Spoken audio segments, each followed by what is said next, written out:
How to change Gmail in Instagram. Let's get started. First, open the Instagram on your smartphone and make sure you are logged into your account. Now, tap on your profile picture at the bottom right corner to open your profile. Next, tap the three lines, Menu, at the top right corner. Now go to Account Center.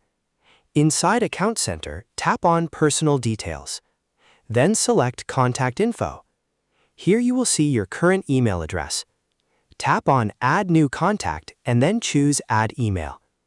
Now enter the new email address you want to use. Select the Instagram account if it asks you.